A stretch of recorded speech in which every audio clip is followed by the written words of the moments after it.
The sitting is resumed.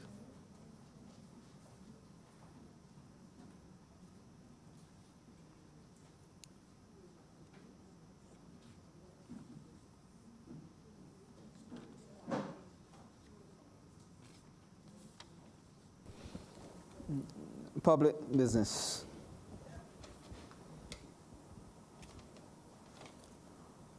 Order number 1.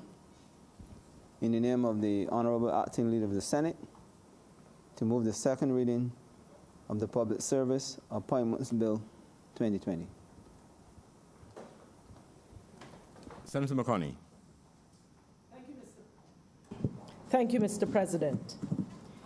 Now, Mr. President, as I rise to introduce the Public Service Appointments Bill 2020, I'm reminded that among the reasons why this current Barbados Labour Party government came to office is to address problems that affect the lives and the livelihoods of the people of this country.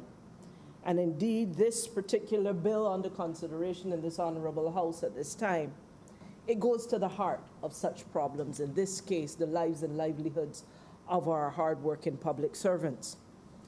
This bill seeks to make provision for the appointment or promotion, as the case may be, of persons who have been temporarily employed or acted in a post in the public service for a period of 3 years or more when we count those 3 years back from October 1st, 2020. Mr. President, at clauses 4 and 5 of the bill before us, it specifically captures who exactly, the categories of public servants to which this bill would indeed apply.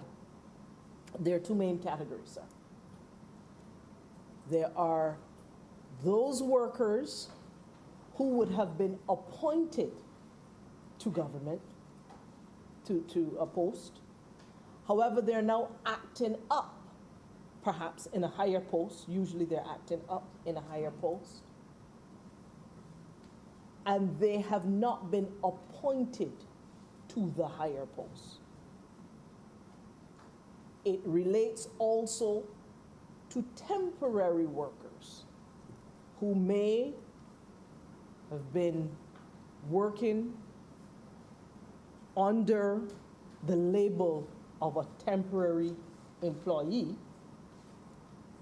who would have been functioning in the particular post temporarily for 3 years, if we count 3 years back from October 1st, 2020.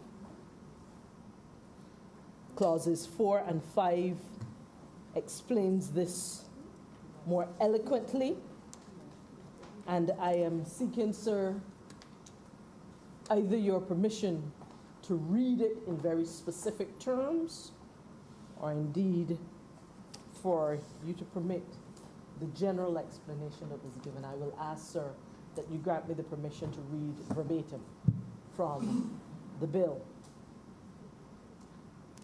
It says, "This shall apply to any person who is not appointed to the public service and who has been employed in a temporary office, an established office, or a combination of temporary office and an established office for 3 years or more immediately before the 1st of October 2020. In clause 5, it speaks to any person who, as at October 1, 2020, is not appointed to the public service and has been employed in a temporary office or an established office, a combination of a temporary office and an established office for 3 years or more, immediately before October 1, 2020, that they shall be entitled to be appointed to the office with effect from October 1, 2020. For people who are not familiar, sir, and I am certainly not as versed as a number of my honorable colleagues in here, sir, I trust that that brings some clarity as to who we're talking about. It is appointed officers who are acting up, being appointed to that post, and it is temporary officers who would now be permanently established within the public service. There are exceptions, however, Mr. President, to these categories. The provisions are that this bill would not apply to temporary officers that were created, to temporary offices that were created for specific projects, and the determination of whether or not the person is in an office that was created for temporary projects will be determined by the Ministry of the Public Service.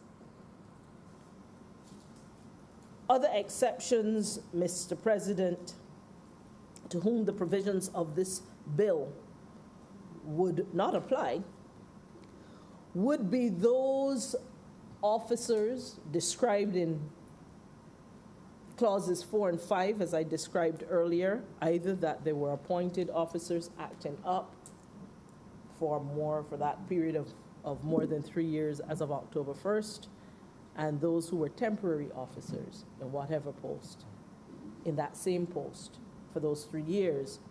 The exceptions are that if those officers have an ongoing internal disciplinary issue under the Public Service Act 29, that particular officer would not be eligible for the provisions of this particular act. Secondly, that if that individual is subject to an ongoing criminal matter. Thirdly, officers who have conviction records on their police certificate of character. Fourth, those officers who are on extended periods of medical leave, who are being processed for referral to the medical board, they would not be eligible at this time. And fifth, those officers who have negative reports or reports of conduct on their personnel files that contravene the established standards and values of the public service. But there is good news, Mr. President. Because if one is again subject to an internal disciplinary matter, an ongoing disciplinary matter under the Public Service Act, and they are later exonerated, they too would then become eligible for the appointment effective October 1st, 2020, and it will be retroactive. Likewise, for those who have an ongoing criminal matter, should they later be found not guilty or exonerated, they too will be eligible for appointment dating back to the October 1st, 2020. Those with conviction records, whose convictions fit the qualifications for those that can be expunged,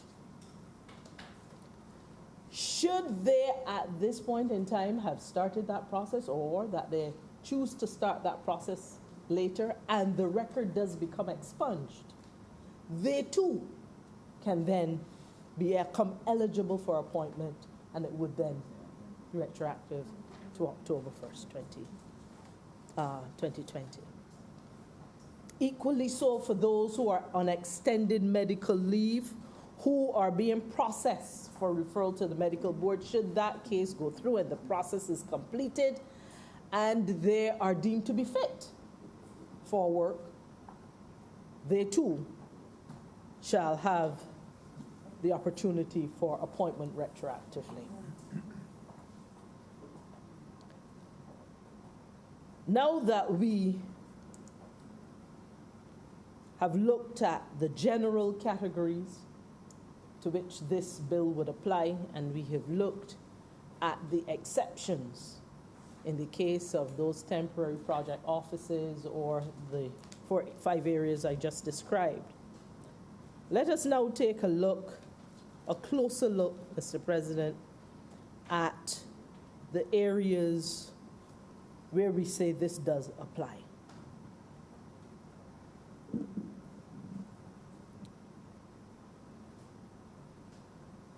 Let's look at temporary workers first. And let's look at how this bill could be of benefit to them or would be of benefit to them. Imagine, Mr. President, that you were a financial institution. Imagine, sir, that someone came to you to borrow money, whether for a house or a land or some other particular reason. And you say to the person, well, if I provide you with this money, how will you pay me back? What source of consistent income do you have that tells me that you will have the ability on an ongoing basis to be able to pay me back? And what is the proof? And that particular individual produces to you a letter from the Public Service of Barbados. And it said that this person is temporarily employed. What does temporary signal to you, sir? What might it signal? To many lending institutions, sir, that term that individual was temporary in their employment signaled a red flag. It signaled that that person would be high risk because temporary means not permanent. And not permanent meant that there's no certainty that you will have a job next month. And no certainty about having a job means that the person might not be able to repay you, the financial institution, after a while, and therefore the response was often not my money. So it's not permanent, there's no certainty, not my money. And so there were a lot of knots, Mr. President, for persons who were temporary workers seeking to access the financing to improve their lives for themselves, for their families, going forward. The benefits that this particular bill seeks to bring to those temporary employees is that with them having transitioned to being permanent, it creates that greater certainty for those institutions, especially this is one example, certainty that they will in fact have a job over a longer period of time, and therefore that they would not be as significant a risk as if they were temporary. That having a job permanently over time brings a bit of, not a bit, significant security of tenure, what's called security of tenure. It's basically just that you have a job permanently for a long time. And that augurs well. And while we think that temporary workers now being appointed as permanent would have that security of tenure, it's not the only benefit that could accrue to them. Because currently, temporary workers who are in the public service will tell you that there are some months when they have no idea when they are going to get their salaries. Because there is a specific authority that has to go up in order for them to get paid from time to time. And where that authority either does not come or it is late or whatever, some temporary workers have gone months without having been paid, which certainly makes them vulnerable in terms of being able to take care of their lives and their families indicated. In addition, temporary workers transitioning to permanent workers also improve their leave conditions. There are certain conditions of leave for persons who are temporary and better, more improved ones for those who are permanent. Equally, there is a potential benefit of a payment of a lower rate of national insurance for more permanent workers versus those who are more temporary workers. So these are just some of the additional benefits that this bill seeks to bring to improve the lives as these people pursue their livelihoods as public officers. And when we look at the appointed workers, Mr. President, these are persons who may have been appointed at one level, and then they were, for whatever reasons, promoted, or I shouldn't say promoted, they were allowed to act at a higher level, but they have remained appointed at the lower level, not at that higher level, even though they've been doing that work for more than 3 years as of October 1st, 2020. Now, there are many reasons why that can happen where they're not appointed to the higher posts. And of course, being appointed to the higher post has its own benefits as well. And some of those reasons, Mr. President, could be that the post that they're in is not vacant. And for a regular Barbadian who does not understand the public service, a person can be in a post that is acting in a post that is not permanent. That is not vacant. And that can happen for a number of reasons. It could be, sir, that the person who is the substantive holder of that post could have gone on secondment. So the post secondment, that post still belongs to them, but they have gone somewhere, perhaps the United Nations or somewhere, on secondment from the government of Barbados. But the work that they would have done still has to be done. So you have some person in that post. So they are acting in the post, but the post is not vacant.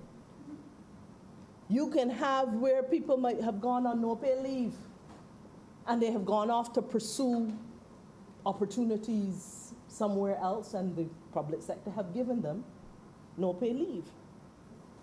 So that post is still their substantive post, but they're not physically there, and someone is acting in it. So there are a number of other scenarios whereby you can have people who are appointed at a lower post acting in a higher post, but they cannot be appointed because the particular post is not vacant for them to be appointed in it. This particular bill, sir, seeks to help to address that situation where, as long as they were acting in that higher post, for example, for a period of 3 years or more, as at October 1, they will be appointed to the higher post. And where it is that the public service needs to create an additional post so that they can be appointed to it immediately, that would be called a supernumerary post, it shall be done. And sir, I raise that because it is in contrast to some work that had been started by the Arthur administration on the Barbados Labour Party back in 2007 for public officers to be appointed in the public service. Now, from my information from within the Ministry of the Public Service, a significant challenge that they found at that time was that if you had a person who may have been eligible to be appointed in a post that was not vacant, they could not be appointed because the post was not vacant. They would have to wait until a vacant post became available to be appointed in it. And so you had a situation where you had a whole bunch of people who were eligible to be appointed, but you didn't have enough vacant posts in which to put them.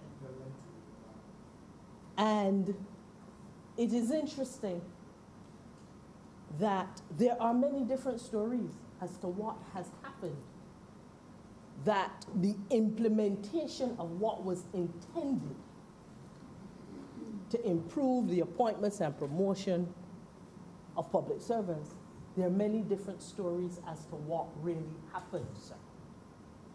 What we know now, however, is that with this particular bill, we are seeking to say, look, we recognize that we have a culture within the public service. We have a problem within the public service where there are a large number of people who are not appointed or who are still in temporary posts to which they should have been appointed. And we now need to fix that. And I say we need to fix that, and that we want to fix is close to 20% of the public service. The public service has about 15,000 persons approximately. And this particular bill, if passed, can positively impact and benefit some 3,000. 1,900 of which would be about those temporary workers, and 1,200 based on the statistics given by the Ministry of the Public Service who would be affected. So we're talking about 3,000 around out of about 15,000. We're not talking about a small number of people who have been. So you see, it has been widespread, it has been lingering, it has been long-term, and this bill seeks to bring some type of order to what is happening at this time. And where it is somewhat different than the 2000 is that it says, even if a person is entitled to be appointed, but the post that they're in as of October 12th, in which they would have been there for 3 years or more, is not vacant, we will create posts immediately and not have people wait for vacant posts to be created later on. And so it fixes the problem of appointment and promotion and the availability of posts into which to promote and appoint people all in one. That is where we have learned from some of the mistakes of the past and where we have been able to see how the strictures of bureaucracy can really stop a good thing from going forward. We have now learned from it and start to put some things in place to help ameliorate that. Mr. President, I want to make it clear that this bill is not expected to be the be-all and the end-all for the appointment or the promotion of officers in the public service. This is just one solution right now to help clean up some of the challenge that is there right now and that has not been attended to in as efficient a way as the people of Barbados would have liked. While this now cleans up part of it, it at least clears some of the way for the Ministry of the Public Service to be able to make greater progress with a cleaner slate at this time, as it were, in order to do better as we go forward. And sir, I would wish to remind this Honourable House that while this bill does not amend the Public Service Act, it is a stand-alone bill that will do what the provisions provide for it to do, separate from any amendments to the Public Service Act. So it's separate. But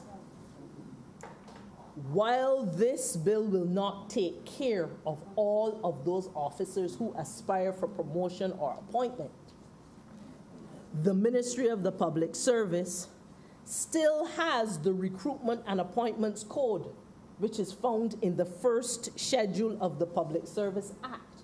They can still use that to make progress in terms of addressing the aspirations of others who would seek to be promoted and appointed within the public service. Mr. President, the bottom line is this bill will not fix it all. It was never intended to fix it all. It is just one way, and we encourage the Ministry of the Public Service to use the other avenues it has available to it to address many of those other issues as it relates to appointment and promotion. It is at this point, Mr. President, that I'd like, and certainly will, open the floor after calling for the second reading of this bill for the robust discussion that I imagine should happen in this honorable House as we determine how best we will go forward with this particular bill. And it is with these few words, sir, that I beg to move that this bill be read a second time. Thank you, Senator McConney. Senator Franklin. Thank you very much, Mr. President. Well, first, I would like to join the others who spoke earlier today to welcome you to this chamber, and I'm happy to say that we've worked well in the past together and elsewhere, and I do not expect that will change. And I congratulate you before, privately, but I would like to do that so now on the record. Appreciate it. I know you will do a good job. Sir, I welcome the fact that long-suffering and hard-working public officers would finally be appointed, despite some spiteful public servants who were trying to keep them temporary for a long time. But my problem is, sir, this bill has done a bit of a short circuit to get it. And I'm not going to quiet down, because you know what the old people say, if the devil bring it, the Lord send it. Well, the Lord sent this for a lot of public servants who were long-suffering. I heard Senator McConney make some references, and I'm sure that this is what they told her, and they have misled her. They have misled the Prime Minister and everybody else when it comes to these appointments. One of the first things I want to point out to Senator McConney is that you can't trust those senior civil servants at what you used to call PAD. They lie to everybody, and none of you would deal with them, because it's an offense under the Public Service Act to lie to a minister. You could be dismissed for it. And from what I've heard, they've lied to you. You know, you said just now that they didn't have enough posts to appoint people to. That is not true. The Public Service Act, at section 13.5, I think it is, I'll just refer.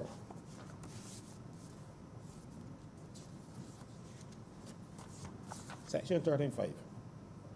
It says, subject to subsection 6, all temporary offices in the public service that were created as temporary offices and have been in existence for 3 or more years at the 31st of December 2007 are hereby established as public offices in the service. So they establish all. You can't get more than all. But what happened? People at PAD appointed their friends in the jobs that these people were occupying.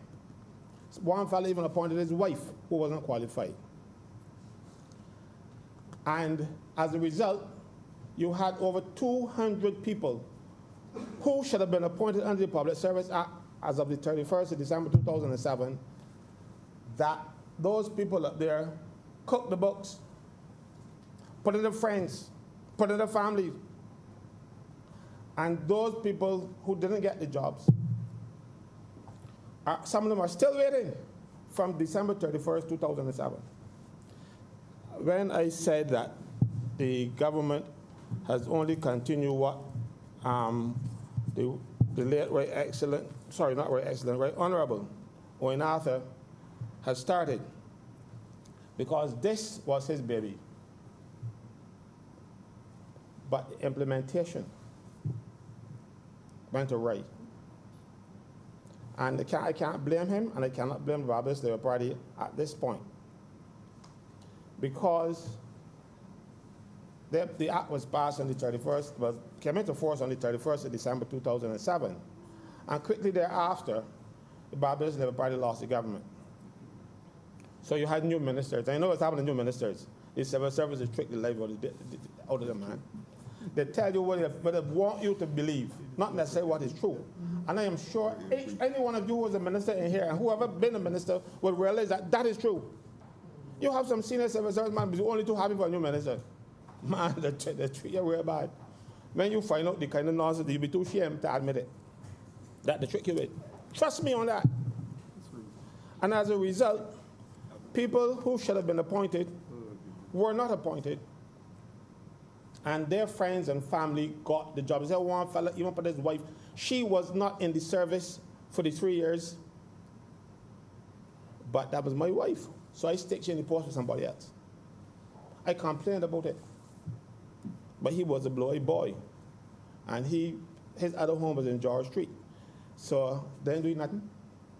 And he continued to wreak havoc in the public service. People who, and there's one fellow that this act will not address, and it's going to hurt, it's hurting me. He was acting in a particular post for 3 years and 7 months.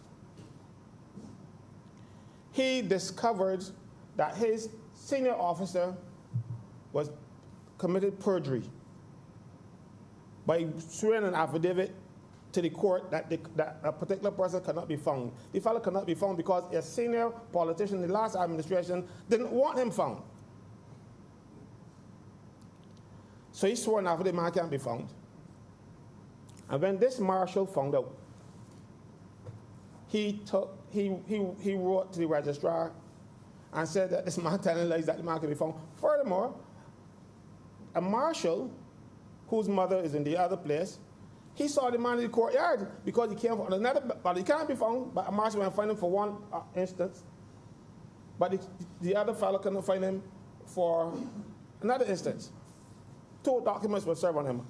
A document to commit him to prison for not paying his maintenance, and one to come court for another maintenance order because he had a lot of children.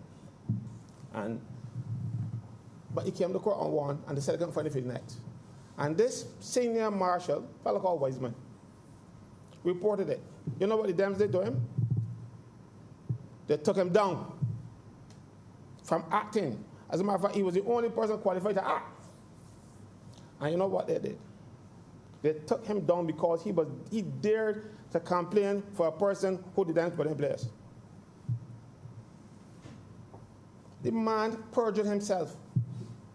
And according to this act, the Public Service Act, he was obliged by the Code of Conduct and Ethics to report criminal behavior or unethical behavior of his senior officers. And he did that, and he got punished for it. So he got taken down. Now he's back acting again, finally.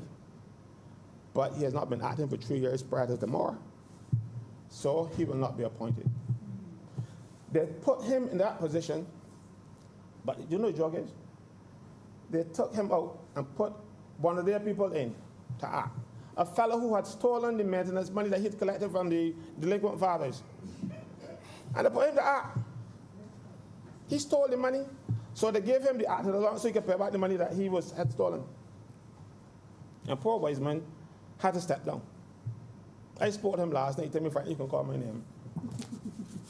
So that's why I call his name. it was massive corruption in the appointments that led to this. I personally spoke to the Prime Minister, current Prime Minister, about these. So, on a couple of occasions when we met, either at meetings or casually. When she saw me the Tuesday when Parliament opened, she said, casually, you can't complain now. I get all the appointments that they're asking for. I said, but no, Prime Minister, you don't always find that to complain about. So, so I thank her for the appointments. I just wish that it hadn't been done this way. But if the devil bring it, the Lord send it. And these are public officers who know, because the banks don't understand the public service, I'm going to hear temporary. A fellow been temporary for 20 years, you know, and he can't get a loan, he can't get a mortgage because they hear temporary. Fellow work every day for 20 years, but you work in a Stonebridge town. You're temporary all the time because you can fire anytime you feel like, you know. But public servant who got 20 years, and the fellow who got 20 years in the company downtown, he can get the loan, the fellow from the private company. But a fellow in public service for 20 years, I work in public service for 10 years, never been appointed. I get loans, though. You know? So as I said, I'm happy that this bill is going to appoint these people. But at the same time, I'm saddened that the fact it is not going to be extended to police officers and prison officers. I saw in the newspaper today where the Attorney General said something about, I wrote it down, I hope I didn't lose it, where he made some mention of the fact that some of these people might have to take like detective tests and all kind of stuff. Every policeman that comes into the force is appointed as 11th training school on probation. So it's just not a question now. So if he's acting in a protection, he's already there. So why not promote him like how you're going to do for the other public servants? So I don't what he said to me doesn't make sense. That sounds like one of the things that the civil servants that he come up with. Because that don't make sense. Prisons, on the other hand. Dodge prison. That's where you get appointed if you participate. Long-standing, deserving people, they always find ways not to appoint them. We even had a situation where people were to be appointed and they changed the qualifications that people will not be appointed and bring in something called penology. You have to have this course called some penology thing. A 3-month course, no exams. And people with degrees can't get appointed because this is what they trick the ministers into signing so that their friends could get jobs. Ministers got to be aware of what's going on to get tricked. You know, a fella ain't got an O level. A man with a degree can't get appointed, but you take the fellow without any O levels at all, any CXC. Take him down by the university and get a 3-month course in something called penology. Don't examine him on the work that he's done, but having gone to the course, you know, eligible for appointment, and you step over the heads of people who were there and working hard. Why? Because you're somebody's friend or you take part in the business that they do extracurricular. That isn't fair. I don't know why they're not appointed.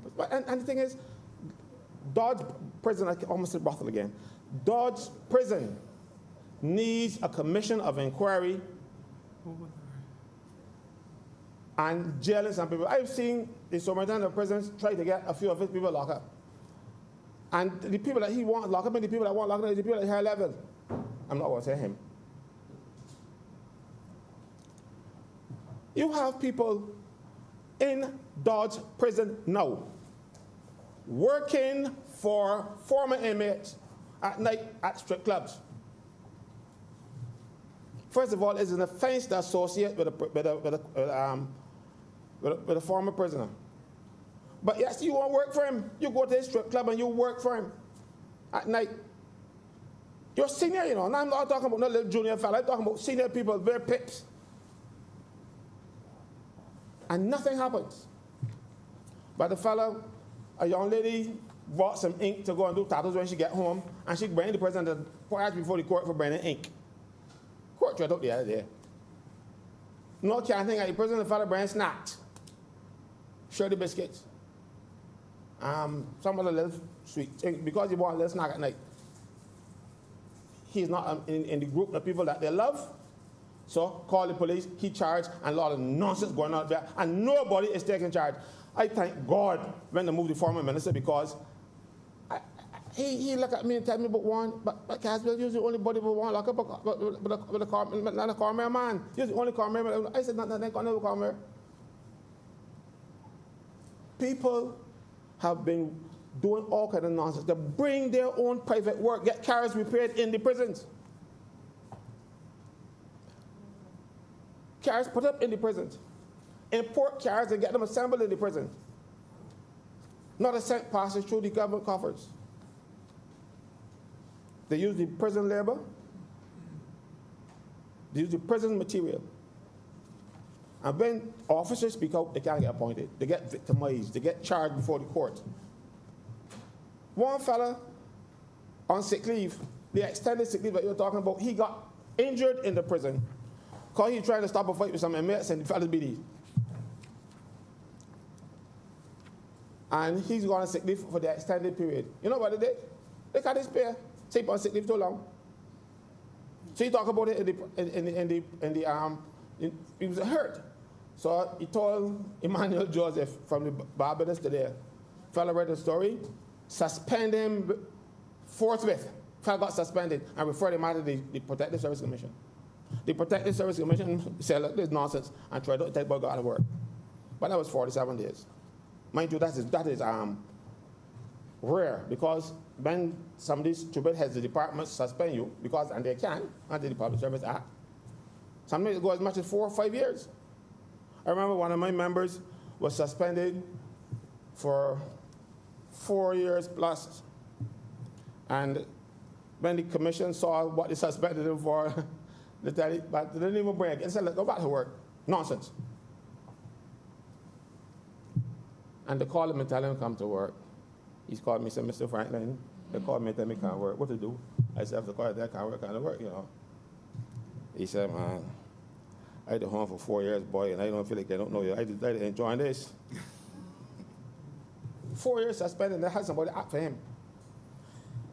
I said, but no, you got to go work. They said, I can't work, you got to go work.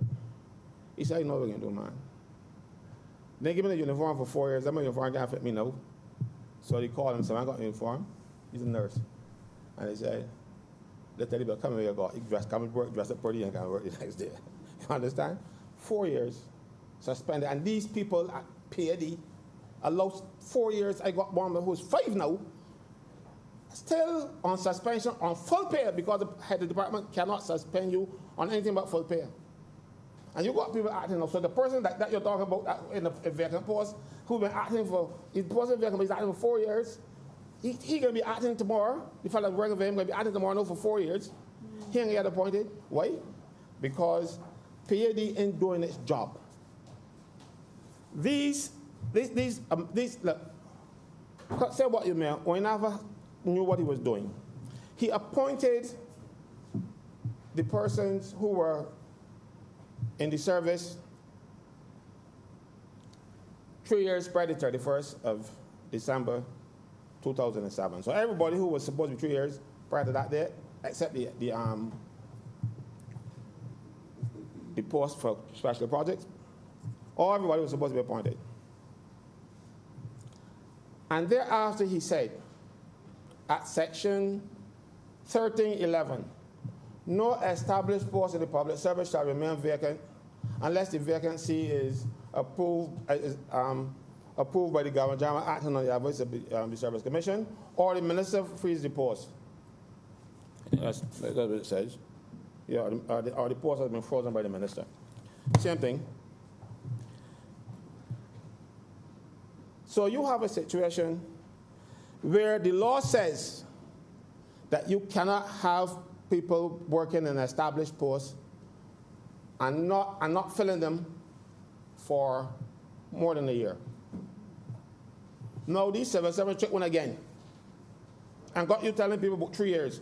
The Public Service Act says a year, that you cannot have a person acting for or in a vacant post for more than a year. It says here anything. If you don't me a line in the book and you can read it yourself. But no, these people who advise you at the Ministry of Public Service, they call it these days, lie to you every time. I get tired of it. And not got you here so telling people, oh, if you had 3 years, it should be a year. Because the act says so. And they should have filled them within a year, but some of them is 10 years, and they may do nothing about them yet.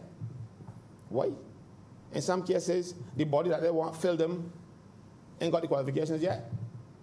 So rather than fill the post, they keep the post vacant, have somebody acting in it, and then when their friends come back from university or wherever they send them, then they have interviews and their friends miraculously get a job. It happened like the mental. The current director of the mental was not qualified to be director. He was a staff nurse. So they did not fill the post of director. For years, he's acting. Then he qualified. Mind you, there were other people who were working there and were qualified and senior to him. But they didn't want them. They wanted him. And the people in the Ministry of Health and at PAD, as they called it at the time, conspired to make sure that their man got the job. So they fill the vacancies. So that is why they're not filling vacancies. Because my son at university coming out soon, and I'm filling this post till he qualify. Fella fail, of course, he got to go back, so he got to go better than a year before he fill it. All these things happen in the public service because you got to be somebody, son, somebody, daughter, and lodge with somebody is your, what do you call it? It is, but they're trying to legalize these days. If you're in those relationships too, you have that. So if you're not fitting those categories, if you're out there, so just a normal civil servant who's trying to get through life normally and following the rules, you ain't making it. Somebody got your job, they mark on it, and they conspire.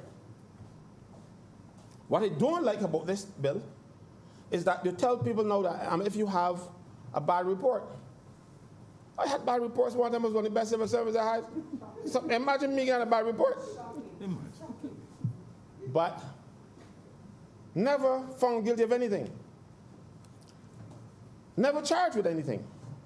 So if I were there now, all I had is a law moat.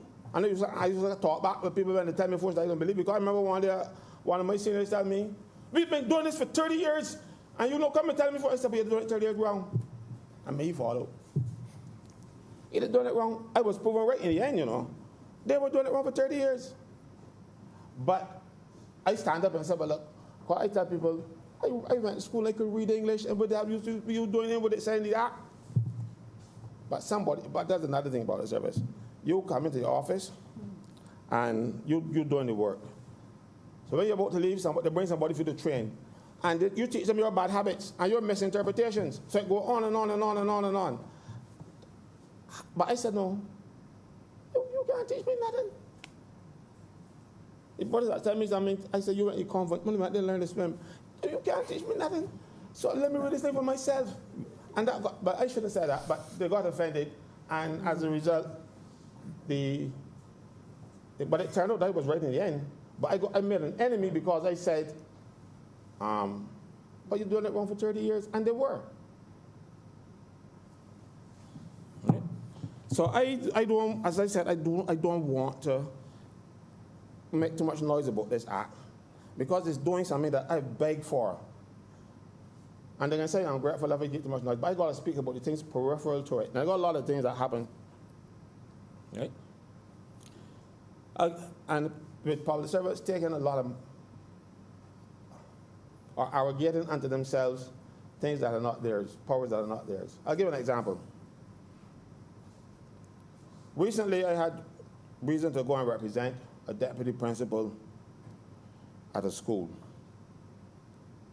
government secondary school.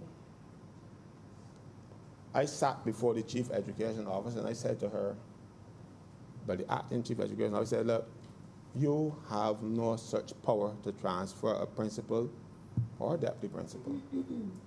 I said, mind you, all your predecessors have done it. And I never complained because they were not my members. But no, this one is one of my members, you aren't touching them. And I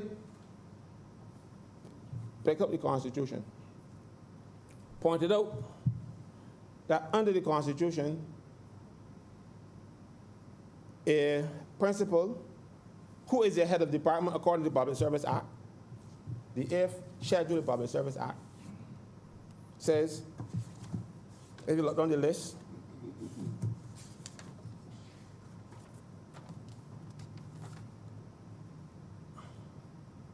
secondary schools, and who is the head of the Department of Secondary Schools? Principal. For the purposes of the Public Service Act, public service, a principal is the head of department. And under the Constitution, only the Service Commission, after consulting with the Prime Minister, not the Minister of Education, not the Chief Education Officer, can transfer a principal. But principals have been transferred over the years. Certainly after 2007, when this act came into force. And people telling me, but why did you transfer them? And the principals didn't know. The Chief Education Officer has power to transfer certain people. Because, look, let me go back. Under this Constitution of Barbados, Section 94, the Governor General, acting on the advice of the Public Service Commission, or whatever it's called these days, was responsible for appointing people, and appointments mean transfer, appointment on transfer as well. Governor General. But you do not expect to see every little administrative thing in public service done by the Governor General. So Section 95 allows the Governor General, Section 95 of the same Constitution allows the Governor General to delegate some of her powers, or his powers, depending on who Governor was at the time. It was in 1974 that they did it, to members of the Commission or to certain senior public officers. It is called, the document is called the Delegations of Functions, Public and Police Services Miscellaneous Provisions Order 1974. It was published as essay number 174, number 122. I call it so many times I don't got to look.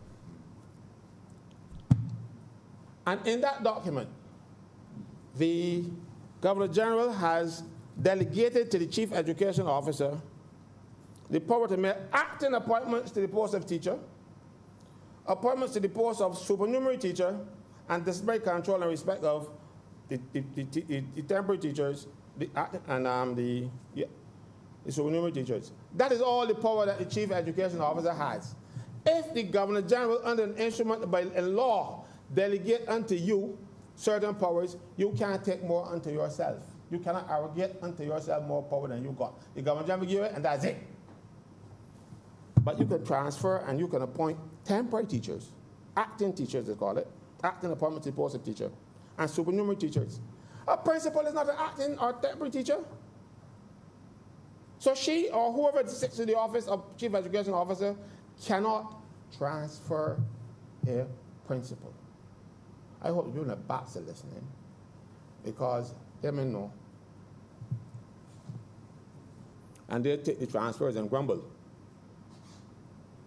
But they don't have any such authority. If anybody doubts me, read the documents for yourself.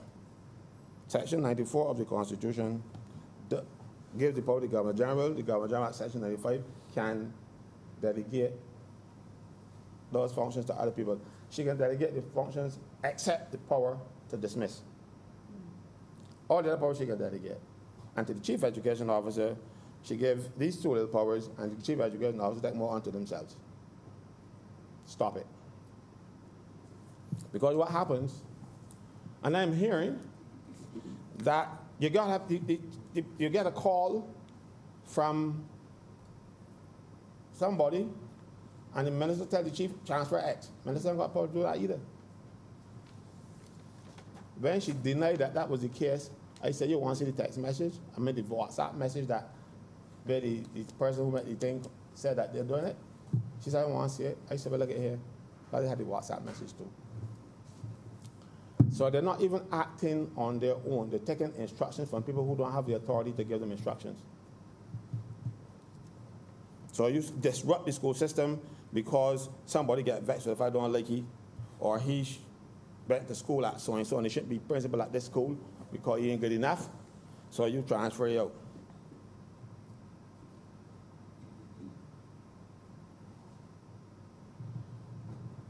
Chief Education Officer has no such power to transfer a single principal.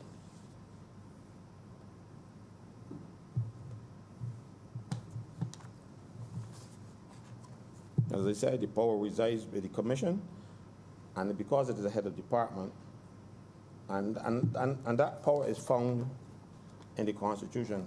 Where said the Prime Minister, consulting with the commission, that is at Section 99(2) of the Constitution, which was one of the constitutional amendments made in 1974. The Act was 1974, number 34. All right? That we should go to rest right now. So I hope some of these people in the ministries are listening, because they're disrupting the system. They're getting and putting the political people in place. And all they're doing is destroying the public service.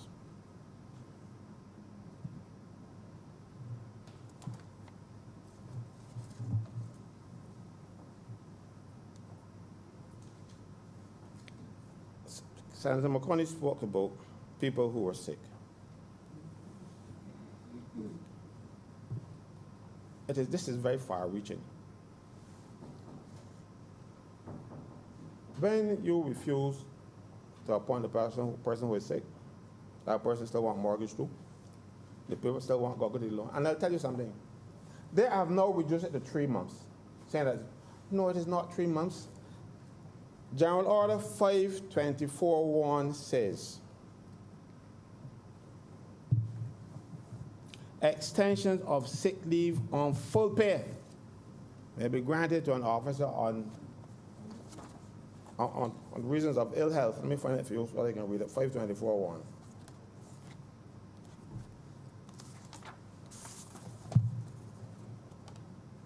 Extensions of leave with full pay may be granted on the ground of ill health to any officer other than a casual employee for a period not exceeding 6 calendar months, and where there is reason to believe that the officer will ultimately be fit for further service for a further period not exceeding 6 calendar months. And there's reason for that. Remember you talk about people paying less national insurance? Because the people in this category here, the civil servants, appointed civil servants, cannot claim national insurance, sickness benefit, or unemployment benefits because they don't pay for them. Reason being that their conditions of service when the National Insurance Act came into place was more generous than the National Insurance Scheme. So they excluded them from those services because you were entitled to your salary for up to 1 year. And then if you're not bedded within a year, then you go before the medical board and that kind of stuff. Over the years, people acting in defiance of what is stated in this general order have cut off people and say, you are not giving them, you're giving them sick leave, extension sick leave without pay. There is no such thing in the law as an extension of sick leave without pay. The only thing it speaks to is an extension of sick leave on full pay. So that's again somebody saying, well, look, I give you power to do X, and you're going to take on to do Y. You cannot give them anything else. Now, if you don't give them extension of sick leave, you have just dismissed it from the public service. So you're going to get them in.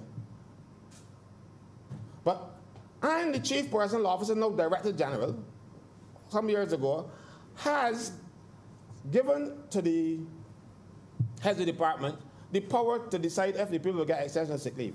Again, in this document, General Orders has delegated that function to the chief personnel officer, now Director General, and the chief personnel officer, being a delegate, can't sub-delegate. Minister here will tell you he's a lawyer. There's a maxim, they call it, delegatus non potest delegare. All it means is that a delegate can't delegate. So if you have been delegated a function, you can't pass on to somebody else unless the instrument that they tell you that give you the delegation says you can do it. And the general order does not give her that power. But what has happened, since she don't want to do the work and is passing on the work to everybody else, different heads of departments have different standards. I remember some years ago, they say you have to bring a certificate after 2 years. After 2 days. And one head of the department determined, oh, you have to write and say what was wrong with you. Not required. But you see, officers take liberties. And the particular officer said, well, he went to a certain place downtown close to the market, and he went with a young lady, and he got crab legs. So he didn't want to come work and spread them. And they said, you can't write that. He said, but that's what happened to me. They stop it. My friend Ashby, he's dead now. But different people, different standards. The standards should come from the chief personnel officer who has the power. And the power is given to her. Till she start doing her job instead of trying to farm it out to other people because they're causing a lot of havoc. And then when they do it, they tell people, oh, we have, you're giving them extension sick leave without pay. You can't do that. I'm going to give them without pay because when I'm not working for you, you give me extension sick leave without pay. I'm not at work. I'm not working for you. So I've had no paid leave, or I've been dismissed and rehired when you take me back. Whichever the case is. And the chief personnel officer got dismissed the body. So, what happens though is that the person is inspired to getting paid.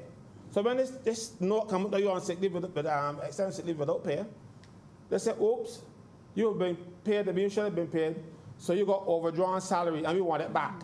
And they dip your hand in the people's money and take it out. People say, but I owe you nothing. And they say, yes, you owe me.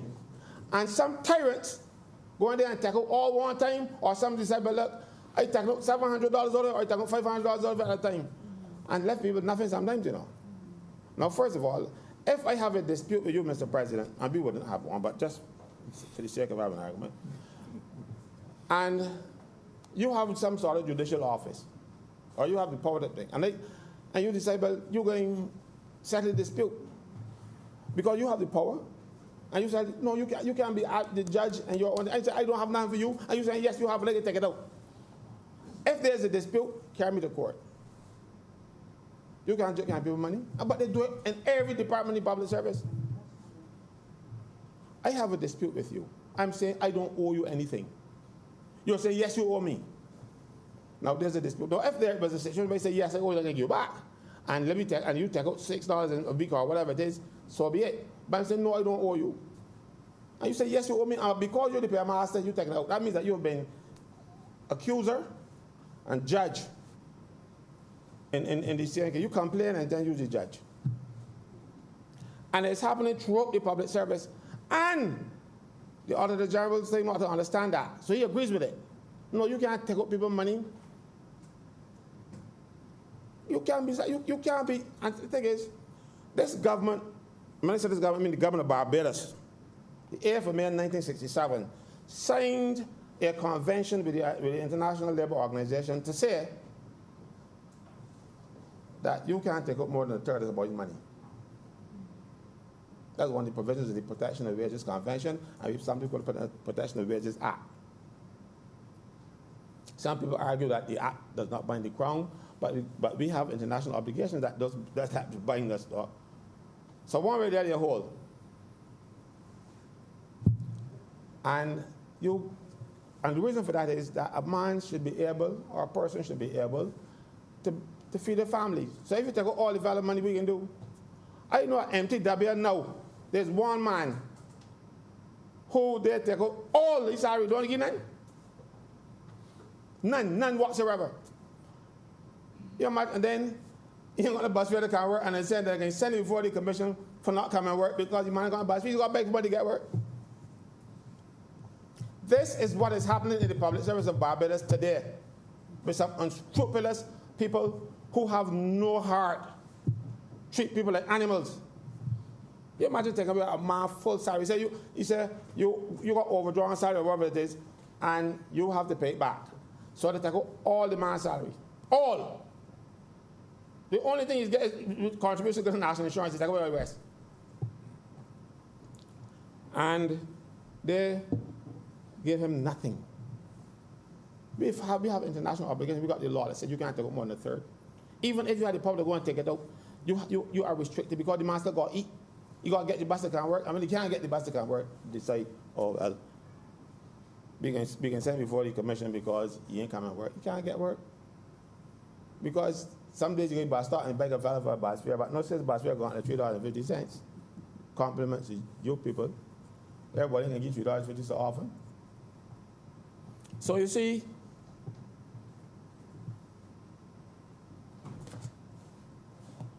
what is happening? I hope some people eyes get open. I hope that I am not in here just barking and keeping noise for the sake of barking and keeping noise.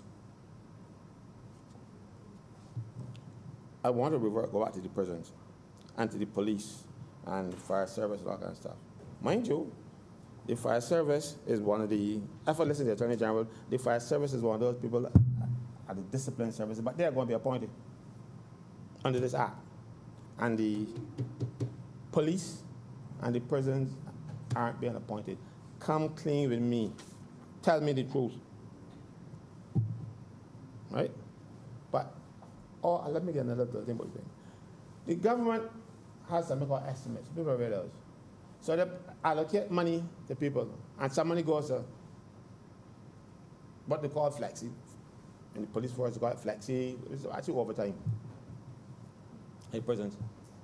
You know, at the prison, they take the flexible and you do other things with it. And you don't have that authority, but they do it. And don't pay the prison officer, tell them, well, look, you work overtime, so take a day off. No. Law is, the convention is, you got to pay a fellow with legal tender for work actually done. And you know, we reported that the former minister and the permanent secretary. When the permanent secretary heard the permanent secretary, he said, what's going on here? No, that is illegal. The permanent secretary started a quarrel. She got transferred. So somebody had more power than the permanent secretary. Because she had 6 months to go before she retired. And the transfer of permanent secretary was 6 months to go. You don't transfer a priester, a new ministry, to go and learn a new ministry and then go home 4 weeks later because, you know, you have to retirement leave. But they did it because the permanent secretary come on the side of the prison officers. When she did find out the truth. Mr. President, I am hopeful that these amendments, not amendments rather, this act, the people get the appointments, but they've got to fix the problem. And the problem starts with the Code of Conduct and Ethics, where people lied, paragraph 5C, where ministers are constantly being lied to by senior civil servants, permanent secretaries. You know, it is against the rules in the public service to lie even to a member of the public. If you get caught in a lie telling a member of the public, they can report you and you can lose your job. It's as serious as that. But nobody will enforce those rules. Because you know who can enforce them? The same lawyers. That's the problem. And they like to train ministers. So they like to you. Open your eyes. When you find them lying, report them to the commission, let the commission deal with them. The service will be better for it. Paragraph 5C of the Code of Conduct and Ethics, Public Service Act. It's against the law. 5C, Code of Conduct and Ethics, second schedule. I know this act really well, so that's why I quote it and then go look for it.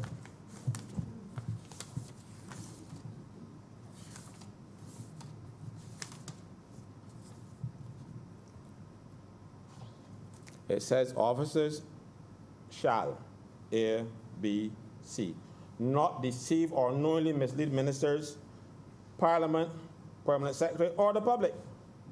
And when you go over to the punishment section, it says if you breach this 5C, it is determined to be misconduct of a serious nature. And misconduct of a serious nature is conduct for which you can be dismissed. You see, the rot in the civil service isn't at the bottom. The problem is at the top. When the juniors see the nonsense that's going on, then they say, well, them ain't gonna pull the weight either because boss ain't pulling the weight and all kind of stuff. So, like Napoleon said, you gotta shoot a general. Probably a director general, I don't know.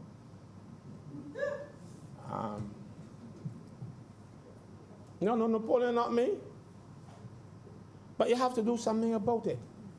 I'm highlighting these things too often. And people just sit down for whatever reason.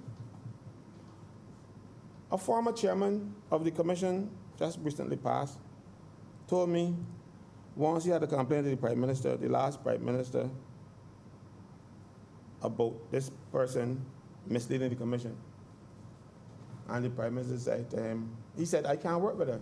He said, Prime Minister, no, I can go and pull her mother's door and go in. I used to do in St. Philip. So he appointed a new chairman. And that solved the problem for him. But this person continues in the public service, wreaking havoc, and seems to be immune.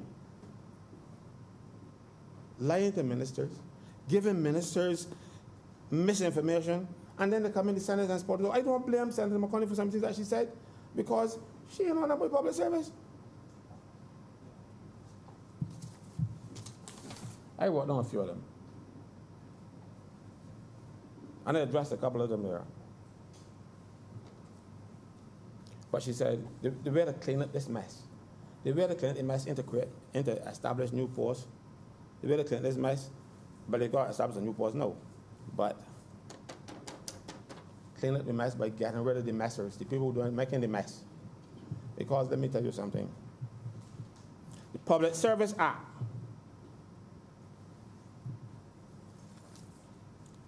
Recruitment and Employment Code, if you look at the notes, Note 7, let me find it.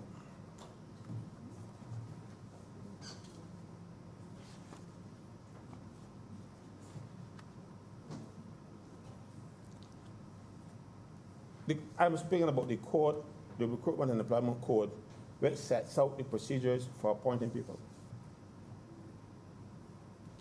In this code, there's exceptions. The section which says, in order to give managers flexibility to meet short-term needs sensibly and economically, recruitment to appointments up to 12 months, it used to be 3 months. But these same people prevailed on the last administration change to 12 because they don't want to do the work. May be carried out without open competition if personnel from within the organization are filling such vacancies. If there is any possibility that staff may be needed for more than 12 months, or if the vacancy is being filled by external recruitment, then the procedure for full, fair, and open competition should be used at the outset. Meaning that if you have a vacancy and you know that is a permanent post, you got to fill it right now. But what they do, they keep people temporary, giving you 3 months or 6 months all the time. When the law says you can't do that. So when you, and then tell the minister, oh, you have to set up these things every 6 months. That's not what the law requires. The law says fill it from the outset. If it is vacant, if it is a temporary thing, yeah, so be it. You put in these temporary people, but they keep people temporary. Give them 6 months, 6 months, 6 months, and then one of them and their friends finish school or whatever. Next thing you know, the body gonna get a new authority, and somebody new getting the job. That person haven't worked for years though. The public service is rotten to the core because of the abuse. Let me give an example of one abuse that I will speak to. This happened over 10 years ago because I was working at the NUPW at the time. And I took the case to court. That was the last case I took to court when I was there. We had a case where some young ladies' name went up to the commission for appointment. Two people, one in the Ministry of Health and one in the Ministry of the Public Service now, but it was barely at the time, conspired to deceive the commission.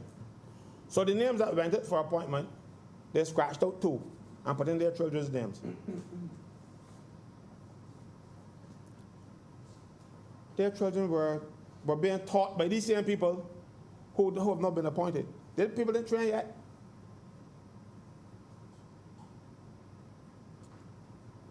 They put their children's name in and scratch off the people who were eligible for appointment.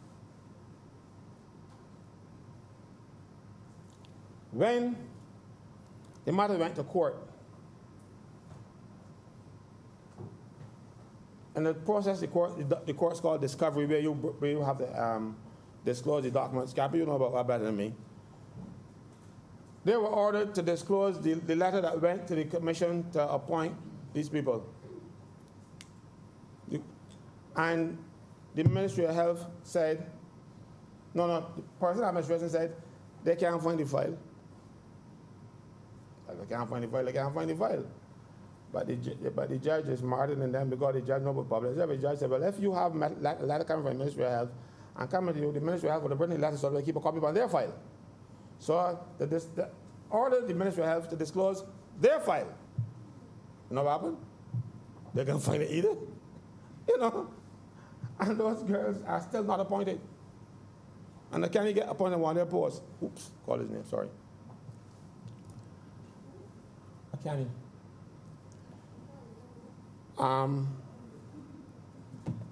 And that case is ongoing for over 10 years.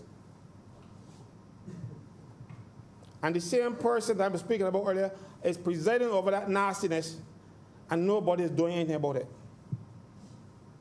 I hope, and I think the Prime Minister meant well when she said that this post should be appointed, and when she gave me the promise, I took her to her word. I believe she means well. But they have misled her again. They certainly misled Senator McConnell because some things that she said here ain't really true. But you don't know it ain't true because you don't know nothing about these things. And I tell the people, I ain't looking for extra money. Let me look at them. Man, you got these little things coming up. Because I'll give an example, another example again. I like this. Capital like anecdotes, but I like some.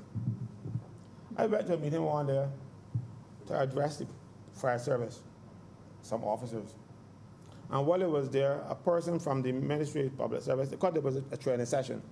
So they were giving their thing first, and I got there a bit early. And they were sitting down in the back. And she was spouting all kind of foolishness, nonsense. And I couldn't take it no more. My stomach was hurting. I said, excuse me, with all due respect, you know what you're saying is not true. You are misleading these people. There's nowhere in the act, there's nowhere in the law that you say these things. You see, fire officers have their appointments, have their qualifications in the Fire Service Act. So hence, there is no qualification in the Public Service Qualifications Order. So because they didn't see any qualifications in the qualifications for firemen, they decided they're going to put in some. Without reading the Fire Service Act, you know, and you see, a fireman, one of the qualifications is you all got a certain chest measurement. You know why? You can't go let purely fellow go in there and go and smoke dead. So you got to have a certain chest measurement. The people up there with these little want qualifications with all levels and sets, but you got common sense too. And they're going and try to change me qualifications. I say, you cannot do that. You don't have the power. You can't, only Parliament can do that. But they don't know their craft because these people come in green. They put them in the job. They don't know what they're doing, so they make the job what they think it should be. Not what it is, but what they think it should be. Let me talk about qualifications. I can sit down soon, because I think my half hour somewhere. The hour. In the public service, the minister must make orders. When the minister makes orders under Section 13, they must be published. They must be published and brought here and the other place because they are subject to affirmative resolution. The only order that the minister can make that doesn't come here is an order for the qualifications. So as a result, people trick the minister and get them all kind of fancy. The minister sign off because some ministers like signing things. And they change the qualifications. And next thing you know, the fellow who was there qualified for the post and when they're getting it, all of a sudden the qualification change. You only find out the qualification change when the ad come out. And you scrambling out because you knew what the qualifications were. But nobody ever told you that they were changed. So I feel that this change, this power that the minister has, must be used sparingly. I remember some years ago there was a vacancy for chief marshal. And the person, their favorite person who they wanted for the job, did not have the qualifications. You had to have some sort of qualification in management and the paralegal certificate. Thompson was Prime Minister at the time, and they prevailed upon him to make a technical change here. They changed and to or. So now you have to have management or the paralegal. It used to be both. And he got appointed because now the qualifications have been changed. That's what I'm talking about. So these little slight things, they don't look big, but have far-reaching consequences. Mr. President, public service needs fixing, but the people who are supposed to fix it are the people who are mashing it up. Government needs to take the public service in its hands. I don't advocate firing people for the sake of firing people. I like people in work. But when you have people continually deceiving administration to administration to administration, and the only constant is them, and the trick, you know what happens, when they find out, when they trick somebody, they can find a way to get rid of them. You need to sit down. And look, I'm not begging for work, but this bill should have passed by me. And I would have made some comments, because the comments that I would have made this bill a lot better. Look, in the other place last night, they made some amendments. One of them don't make no sense at all. No, they got the wrong document here. It says, where an officer to whom Section 4 of Section 5 refers is prejudiced by the operation of either section in respect of the appointment to an office by virtue of the provisions of either section, the Governor General may appoint the officer to an office. You know, that came from the Public Service Act. What they did now, they take out things in the Public Service Act, put in here, that didn't make sense in the Public Service Act, and it didn't make, because they have never been able to implement this, or they didn't implement it. They put it back here again. You know, we need people who are honest and who do not set out to deceive. And we are not getting that at the level of the Ministry of Public Service. Something has to give, sir. I am sorry that I had to say these things over and over and again, but I will continue saying them until something happens. Now, let me check my notes and make sure I didn't miss anything. I spoke to some of them.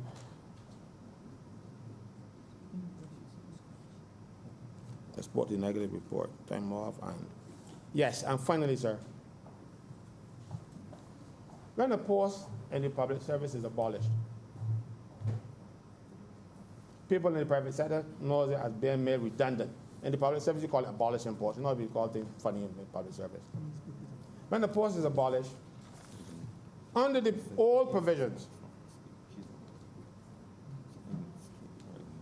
the government was supposed to find another job for you elsewhere or pay you your pension until such time as they find another job for you. And if you refuse that job, then your pension will cease. That is what the law says. But the CCJ went in and misinterpreted the law and say that if your post is abolished, you're going to wait till 60. So imagine a fella at age 35 or 40 gets his post abolished.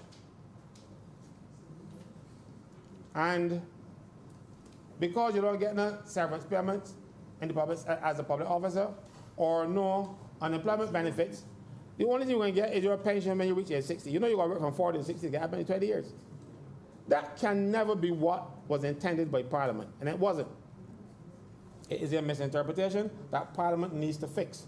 Because this year alone, the Public Service General Order 2018 was repealed and replaced by 2020. And you know how easy it is to abolish a post?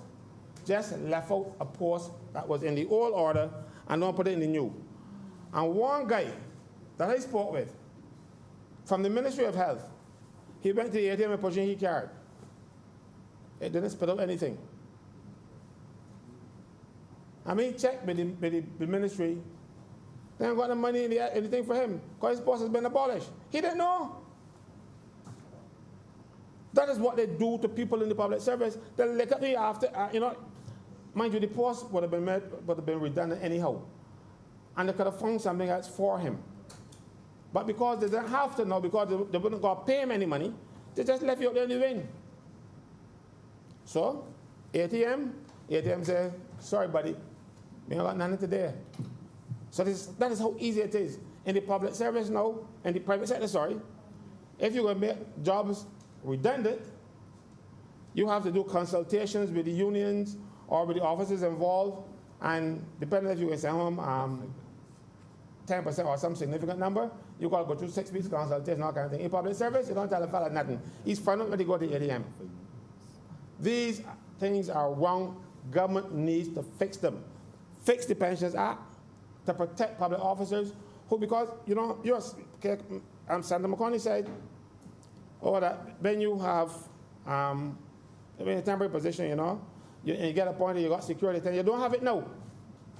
Not since the Caribbean Court of Justice ruled in the Benton Campbell case, because the security of tenure that you had once, because if you were the post was abolished, you still get your pension. No, you don't get it. So all it needs to do with you is to get rid of is to stop your pension. Then you are poor from the next day, because you ain't getting unemployment benefits, you ain't getting severance pay, you ain't getting nothing. No government who cares about the people should allow that situation to continue. You can't do that to people. Mr. President, I think I went over my time, and I'm 5 minutes to go? Yeah. Well, You had an hour to rethink. oh, I thought I saw you signaling, and I thought. Well, thank you, sir. But all I'm doing is asking the government to review the legislation that deals with public service, pensions, public service rules, and all kinds of things. Get some sort of body. I am volunteering to work free on it because I can't trust the people who are paid to do it. I'm not going to lie to you. I might try to get you out of Parliament, but I'm not going to lie to you. All right? I don't see the need. But we need to fix these problems because they're doing more harm to public servants. And when you look at it, there's one core of people with these problems. You only need to tackle one or two people, and the whole public service will start to change. I am obliged to you, sir. Thank you. Thank you very much, Senator Franklin. Senator Moore. Thank you, Mr. President. At the onset, let me congratulate you, this being our second sit-in, but my first opportunity to put that on record. I think that today is significant, not only because it is the first sit-in that you should have the opportunity for us to discuss such an important matter of public business, but because, for me, this one has been a long time in coming. I do recall for the past almost 13 years since the Public Service legislation was passed in December 2007, that the subject of appointments has been one that has occupied our attention, perhaps sometimes preoccupying our attention because of the significance of it and the meaning that it holds for so many public servants. A number of those who were disadvantaged, and a number two who, since the passage in 2007, saw themselves in positions where they were significantly compromised. Certain commitments expressed when the Public Service Act was passed and seeing those commitments not honored, and then finding themselves in a position, public servants generally and their representatives, finding a situation where some of the same things that that legislation sought to address were happening repeatedly. And a number of them calling and making appeals in so many different spheres to have the issues addressed in their interests. And whatever else I'm going to say this evening, I think that what we have before us must not be seen as a one-size-fits-all solution, but must be seen certainly in terms of what it is going to do in the immediate short term for the over 3,000 public servants that will stand to benefit. I don't need to rehash, but because a lot has said and a lot of important things have been said that I would not wish us to forget, because so much else has been said. I think it is important for us to recognize that for the thousands that this bill would impact, once it is passed, that it is about providing security. And I don't want us to see security in terms of job security, because certainly recent history has shown that appointment does not mean that one will have a job for life or a job until retirement in the public service. Once upon a time, that was the feeling. Once you get a public service job, once you get a job in government, as people would say, that's a job for life, or a job for as long as you want it. So I'm not suggesting security in those terms. Certainly we saw in 2013 a number of public servants who were appointed finding themselves out of work, while public servants who were not appointed remained at work. I think easily of workers at the NCC and so on, MTW. Then we saw it in the BERT program. The BERT program the BERT restructuring that started back in 2018, where appointment on its own did not secure for the person who was appointed a place necessarily, as efficiency and other considerations, cost considerations and so on, became the order of the day. But security for many still, because what it represents is an access to social improvements for oneself and one's family, the ability to prove your income, as we heard from Senator McConney, to prove your income when seeking to access loans and seeking to access other means of enfranchisement and assistance for your family. It brings access to benefits because they're benefits that permanent officers have that temporary officers do not have, including sick leave benefits, if you can call that so, or protection, and paid time off, and also opportunities at times for career development. But one of the things that I have recognized over the near 13 years is that this, for many public servants, means peace of mind, generally. Because while there, as I mentioned, the whole idea of job security is not there in the same way that it was years ago, it's a peace of mind. Every week almost, there are public servants that have been complaining. If you see them 5 times, they'll be complaining, I just want my appointment. I just want my appointment. And that is something, therefore, that I recognize, Mr. President, for many is an answer to their prayers. However, there are a number of things that have been touched on peripherally, and I think that will need to be paid attention to, because why is it that a piece of legislation introduced in 2007 with a number of objectives that were set for it see us in a situation where we still have over 3,000 people today that still need this issue being fixed for them?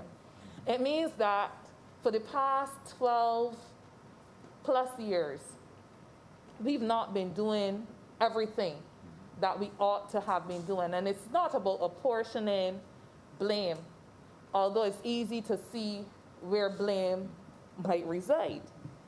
But it is more at this point about having us recognize that there is a lot in the system, in the public sector, that needs to be fixed, so that we can avoid some of the same pitfalls that have brought us to a point where in one fell swoop we have to be appointing large numbers and perhaps have to be overlooking a number of things, and in the process still may be underlooking a number of things as we seek to answer the demands of many to settle the issue of appointments.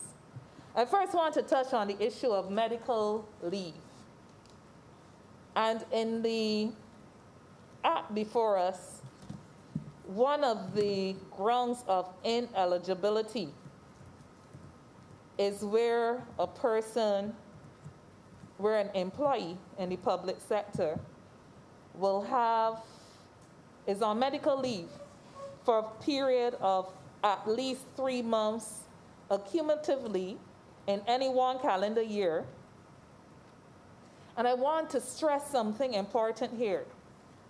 And so it's not only that the person has been on medical leave for 3 months accumulatively on its own in a calendar year, but in addition, that person has been processed by the Director General for referral.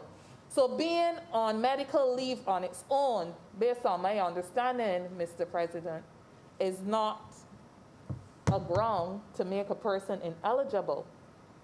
But if they have been on 3 months leave and the process of referring them to a medical officer has been triggered by the Director General. And why is that important to note? It's important because in far too many areas of the public sector, we don't do things in a day if we can take a year to do them. We don't do them in a year if we can take a decade to get to a point.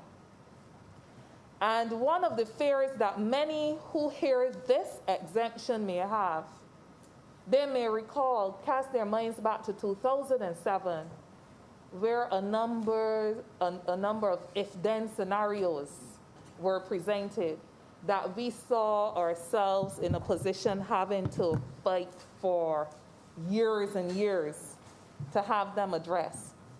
So when we see the grounds for ineligibility, and we take note of criminal matters, disciplinary matters, medical cases, the caution that should be coming from this Senate as we pass this bill, and I'm sure that we will pass this bill, the caution that should be coming from this chamber is that these exemptions must not be treated to in a very loose manner. If a person has a disciplinary matter that is on their file for years, the question still has to be, should that person be exempted in circumstances where there is no movement on that matter and where it has nothing to do with the individual involved? Where a person has a disciplinary matter on their file and the person has no knowledge that there's a disciplinary matter on their file, should you still treat to that individual under Section 6 of the bill before us? And where a person has a conviction which may not have been expunged, that one may be okay. But there are cases too where in the public service an individual has a matter before the court. And we know how our court system is. Yes, there's been a lot of talk about the fixes that you're going to make to it. But while we are recognizing that we'll carry it back to the 1st of October, if it takes another year, if it takes another 2 years for a number of these things to be regularized, it still means that the benefit of appointment to bring security, to bring peace of mind, to bring access to benefits is denied for that further period, and that is something that must not be ignored. And it's something that must be underscored for attention as we do this with the intention that we hope not to find ourselves in this position in another few years. So yes, the point has been made that the public sector has to be fixed. I think that point has been made in this chamber on several occasions before. I therefore want to, as I note that, signal that the Public Service Act, for all the benefits it has also brought its fair amount of chaos to administration. And I do recall a previous submission of mine in this honorable chamber, especially when we were speaking on the position, the introduction of a position of Director General, that if we change titles, but we still have the systems as loose as they are, we're not going to be fixing anything. What we will be doing is shifting the problem down the road. And my submission is one, to applaud the fact that we have gotten to this point, but to have us recognize that we need to move beyond this to address the kinks in the system or the blockades in the system that are not allowing our public sector to be as efficient as it should be. The other thing that will concern many, and it's not that people are ungrateful, because we have this tendency that when we do things that should have been done ever since, and people complain about any aspect or challenge any aspect, there's a tendency by some to behave as if they're being ungrateful. But the other challenge that we should be preparing ourselves for in the coming months will be the issue of seniority. Because where appointments should have been done for some time before, and I think my mind goes automatically to the area of customs, for instance, and court martials, where there were a number of anomalies. We've heard about situations where people were put in positions and people who ought to have been put in positions were not, and so on. Although the appointment comes now, the date of the appointment also raises the challenge of seniority. So although a person may get an appointment, a grievance might not go away in full, because that person may feel that they ought to have been still senior over another person, because appointment dates do have a role when one is considering seniority. I'm sensing the room, and I know that a number of my colleague senators who are very supportive of this bill, they may be anxious for us to get to a vote. But I just felt it was important not for me to only cite those what I've mentioned as any regrets, because I don't think that they're regrets, they're points of caution.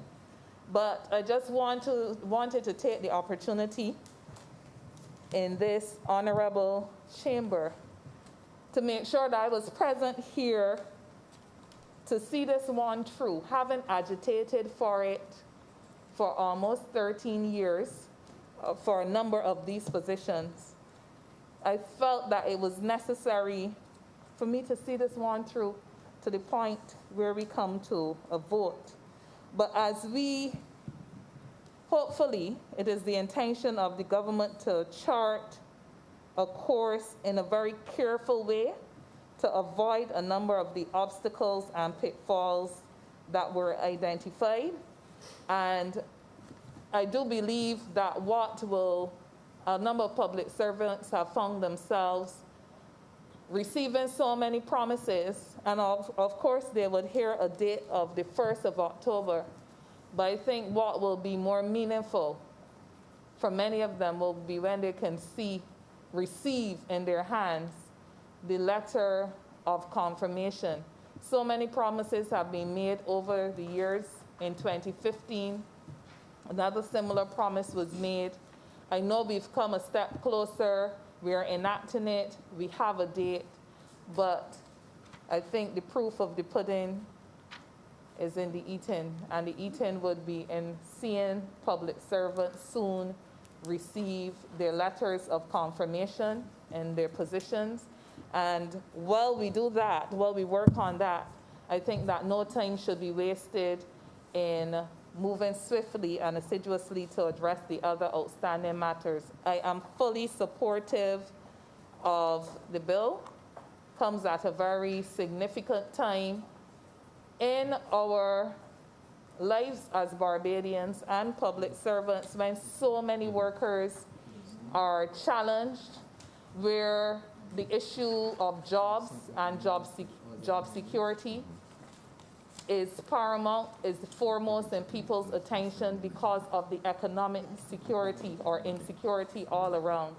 And I do commend this bill to each and every one of the honorable senators in this chamber for their full support. Thank you.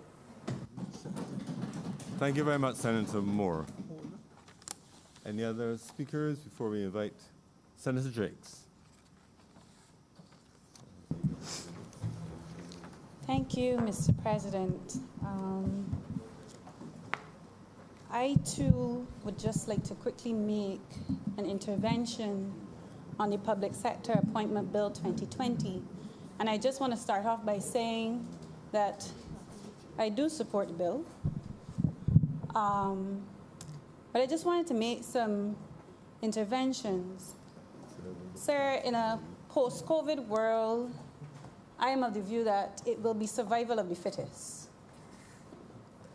I believe it will be survival of the fittest. The way in which technology is being used in everyday life, in economic activity, we will come into a situation where there's a greater level of efficiency across the board. There will be data capturing and analysis to improve systems. And sir, although the bill provides the much-needed job security, as Senator Moore and Franklin would have mentioned, I couldn't help but read the bill, and I had a few questions, 3 in particular. Sir, I'll walk you through those 3 questions. As I read the bill and I understood its intention, I still felt as though there was some information that was missing. The first question I had was, what is the current level of productivity in the public sector? Sir, in the estimates for the financial year 2019-2020, personal emoluments were just around $750 million.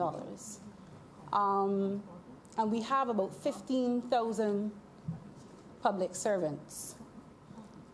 Sir, despite having some kind of understanding of the number of persons in the service and the aggregate wage bill, I, along with most Barbadians, I'm not sure if the government has some kind of indication, but we are, for the most part, blind to what is the level of productivity across various departments in the government service. And so I think that type of information is really now needed to manage the economy that we find ourselves with. For in the near and the medium term, we will have to juggle extremely scarce resources and hopefully without borrowing any further debt or incurring any further debt. So, sir, what am I saying? I'm saying that we have to get to a point where we improve the type of information that we have coming from the operations of the civil service or the public sector. And, sir, knowing how many people are employed and what is that cost, and knowing those trends are just a starting point. There needs to be greater amount of monitoring and evaluation in place so that we get a richer set of information coming out so that we make better decisions going forward in order to transform the service. So, sir, even if we knew what that current level of productivity is in the service, the other question, given the many complaints that we hear across Barbados about when persons go into various government departments and how long things take, is how do we increase that productivity? And given that government has now extended an olive branch in the way of this bill to over 3,000 public officers, how do we get an increase in the level of productivity from those public officers? And, sir, I am of the view, and I may be coming from a background that is non-traditional, where I've never been a staff member of an organization per se. I've always been a contract worker. I think that the type of job security that's being offered to public officers has to also come with some level of responsibility on their part. And, sir, if we continue to reward persons who are ineffective in their occupation on the job, or who blatantly disregard their responsibilities, some action should be taken swiftly. Sir, if we are to move forward, I believe some type of performance monitoring and assessment needs to be done. And even if we have to institute even self-reporting, those things will also act not just as a way to measure the productivity of the public officers, but for them, if they're doing what they're supposed to do, he or she will have some type of record of their service if it ever comes into question. So the third question is, how do we increase the level of satisfaction and incentivize public officers in order to increase their morale to provide better service? And so I ask that question because a lot of the times we look to technological interventions to increase the level of service, when sometimes there's a human element that needs to be improved in order for a better service to be provided to the people of Barbados in the public sector and in private business as well. So, and when I thought about that question, it took me back to an interview that Sir Richard Branson had some years back when he was asked about how was he able to have his companies and the staff of his companies provide such a high quality and level of service to the customers. And he simply said, I take care of my staff. Once I take care of my staff, they in turn will take care of my customers. So, sir, I think what the government now has to do, and as Senator McConney noted, this is just a first step, is start to think about the ways in which we can incentivize and increase the morale of those in the public sector. Because money is not all. In this environment, it may be. But how we interact and how we relate to our public officers goes well beyond just making sure they are appointed. So things like environmental conditions matter to morale. We know a lot of persons in the sector work in sick buildings. We are here in this building temporary because of that very reason. So the ability to express your opinion freely within your work environment also could have an effect on your morale. Sir, your ability to contribute to decision making, the presence of childcare facilities. Sir, the management and employee relations, all of these things, these softer aspects have some bearing on how people feel at work, and that in turn reflects on how they go about doing their job. In preparing for this debate, I desperately tried to find at least one assessment or report on the level of productivity in the public service in Barbados. And I found one assessment, Mr. President, and that was done by the IDB in 2017. And the name of that report is Building State Capacity in the Caribbean, the State of the Civil Service in Barbados.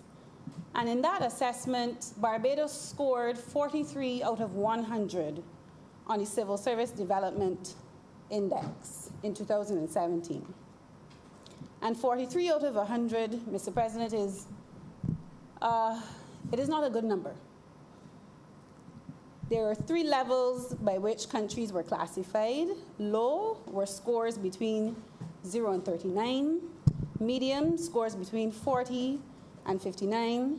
And high, or professional systems within the public service, were those higher than 60.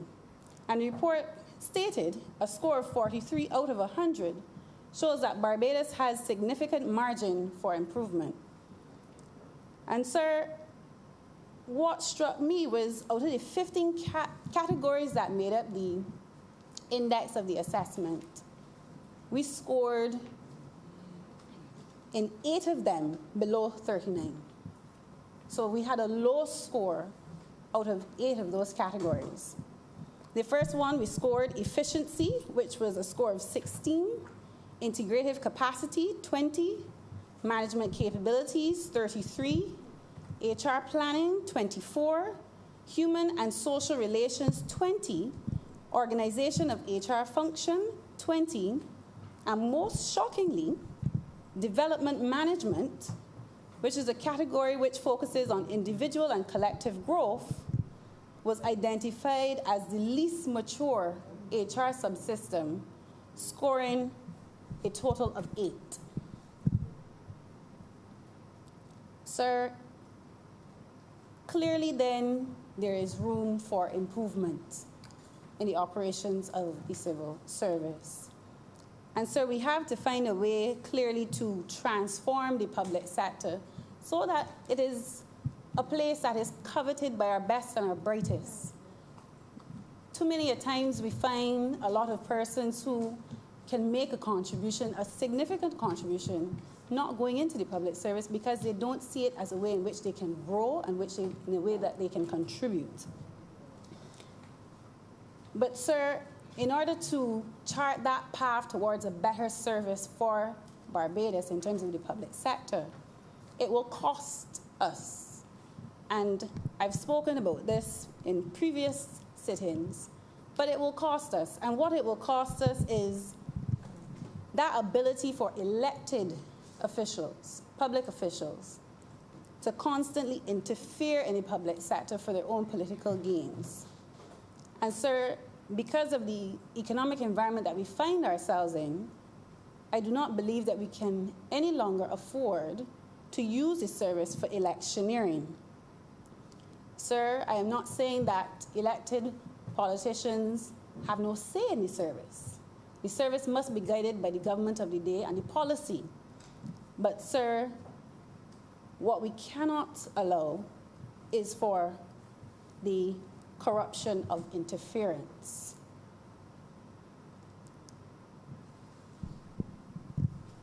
In the recent throne speech, given it was touted as a reset, the public sector was one of the areas that I was anticipating would have been brought much attention to, given the size of the service and the impact that it has on Barbadian economy. And, sir, despite at the moment we have a public service or public sector modernization program headed by the Ministry of Innovation and Smart Technology, a large chunk of that program is focused on digitization. I believe the loan is approximately US $40 million, and I stand corrected. The minister can guide me accordingly. But only 6%, $6 million US dollars of that project is for enhancing HR management in the public sector. And sir, I am of the view that you can change systems. However, you also have to change culture and the ethos of the public sector to really see any true gains coming out of those digitization exercises. So, sir, as I said, I just wanted to make a quick intervention because I think too many times we hear Barbadians complaining about the state of the service. And I thought it would have been instructive to highlight the assessment done by the Inter-American Development Bank on those areas by which we clearly have a lot of work to do. And yes, I agree that appointments are necessary and long in coming, clearly. However, with appointments comes responsibility. And I really hope that with the efforts done by the Ministry of Innovation, Science and Smart Technology, as the minister said, the appointments is just one step to, or one solution moving forward to improving the service. And with that brief intervention and contribution, sir, I'm obliged to you. Thank you very much, Senator Driggs. Senator McConney.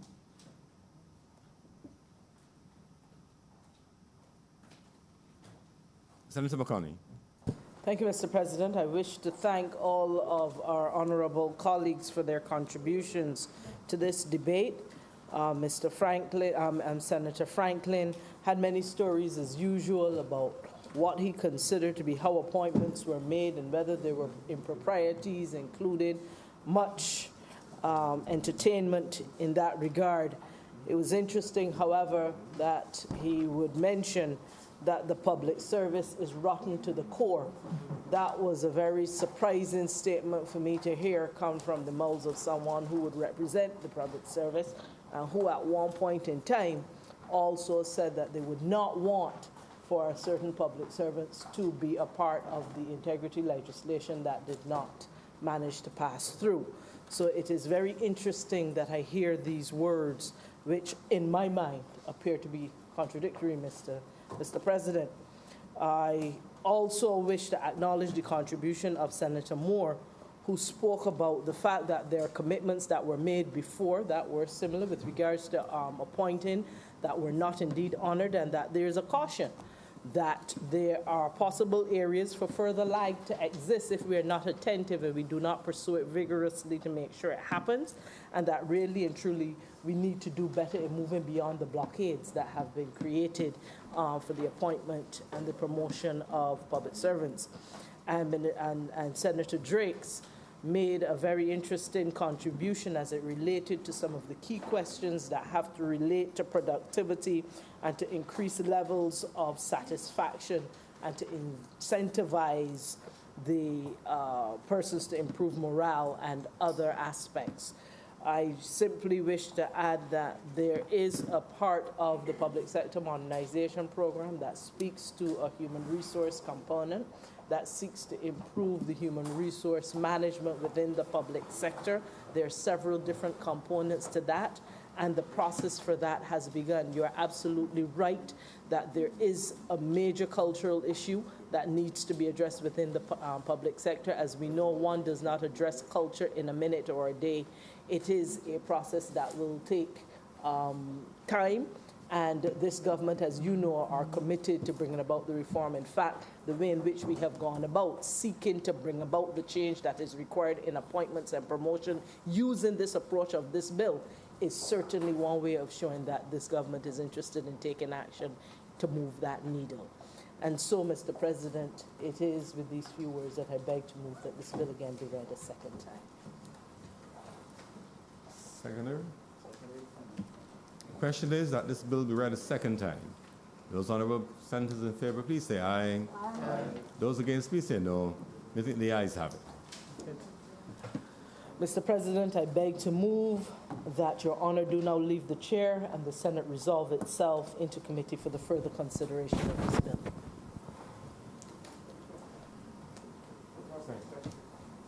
I'm anxious to leave. The question is that I do not leave the chair. The Honourable Senate resolve itself in the committee for further consideration of this bill. Those honourable senators in favour, please say aye. Aye. Those against, please say no. Think the ayes have it. Currently, I shall leave.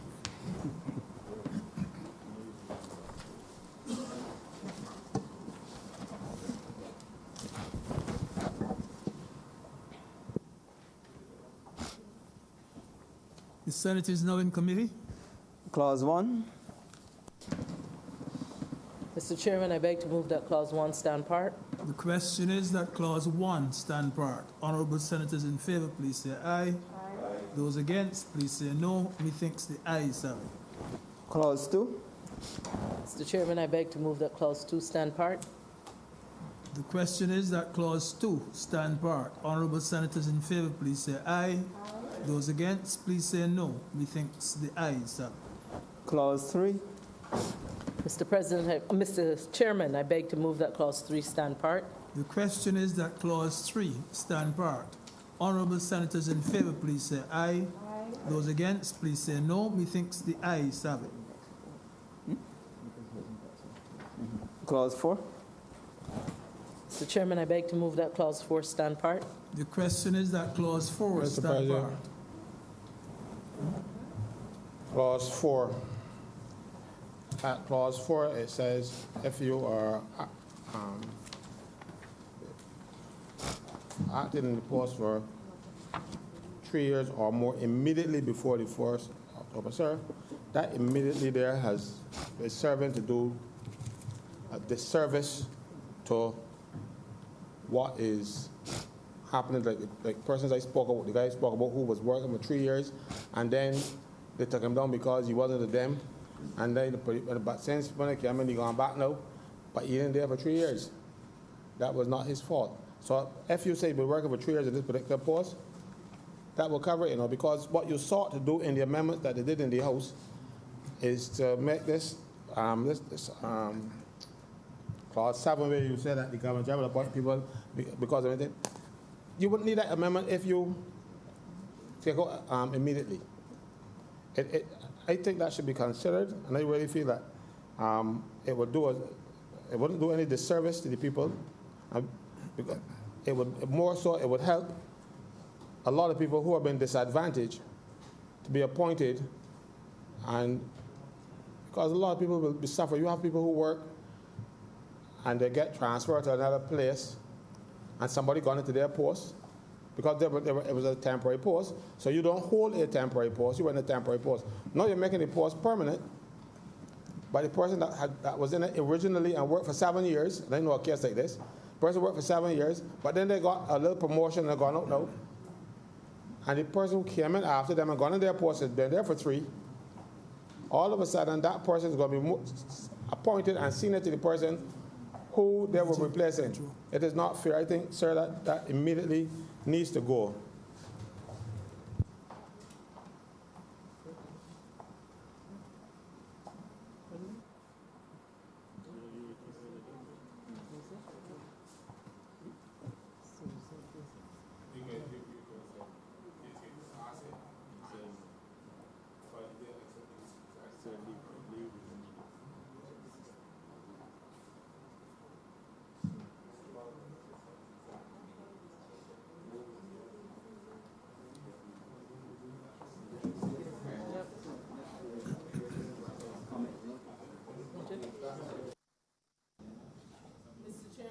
to note the comment that was made.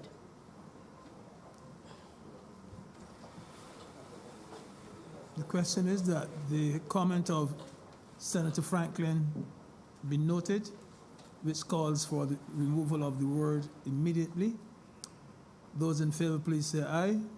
No, not be noted, not changed. It's Just not noted changed, that. just noted, Just just noted, noted. just noted, just noted.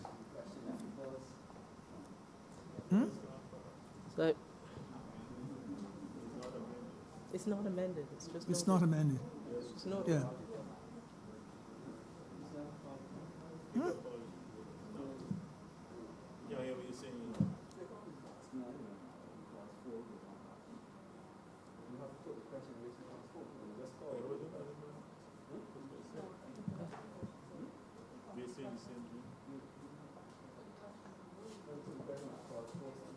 Yeah, the question is that Clause 4 stand part. Honourable senators in favor, please say aye. Aye. Those against, please say no. Methinks the ayes have it. Clause 5.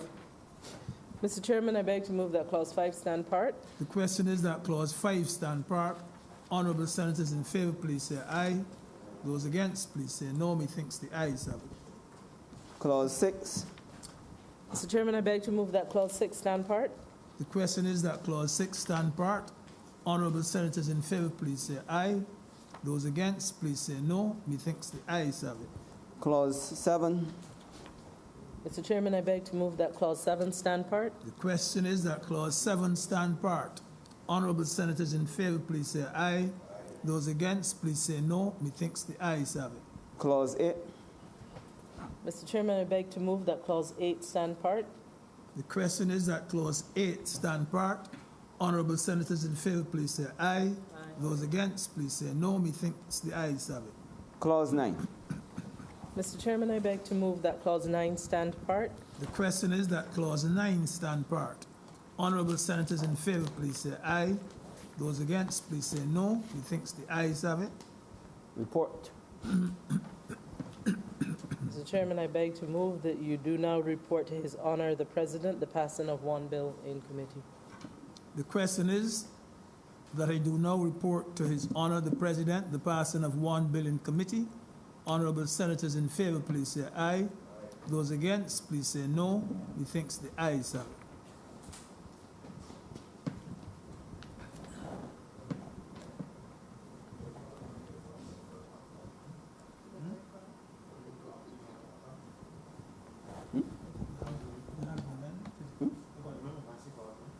You don't see it? I call it. Clause 9 is the commencement. Clause 9 is the commencement. Commencement date. Looking at it, yep. Yep, it does, in the new bill. It does have it in the new bill.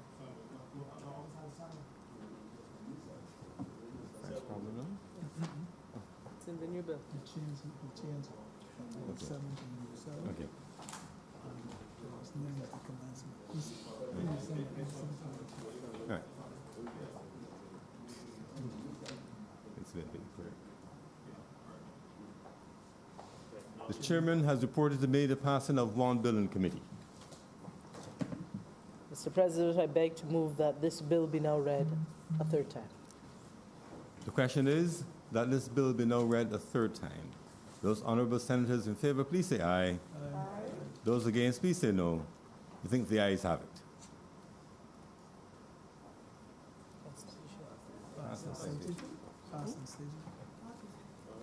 Mr. President, I beg to move that this bill do now pass and be cited as the Public Service Appointments Act 2020. The question is that this bill be now passed and so cited. Those honourable members in favour, please say aye. Aye. Those against, please say no. I think the ayes have it. Mr. President, this bill requires a vote on the section 49 of the Constitution, and therefore we need to take actual voice vote. Ordinarily, we would ring a bell to make sure everyone is here, but based on the numbers, I think we have all senators accounted for. So.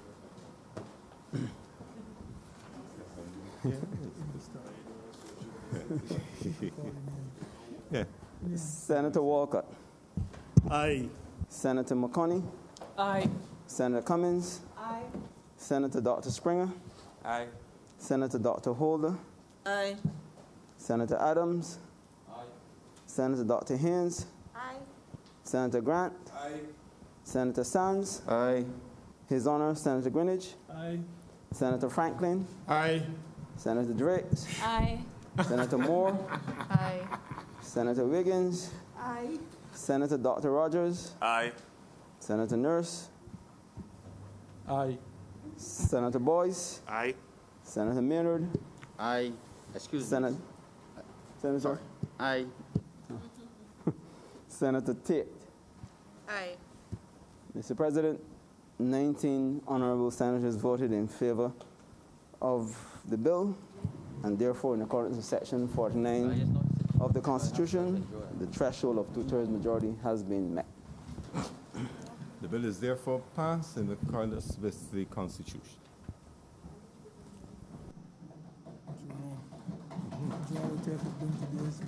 We're going to revert. We're going to revert the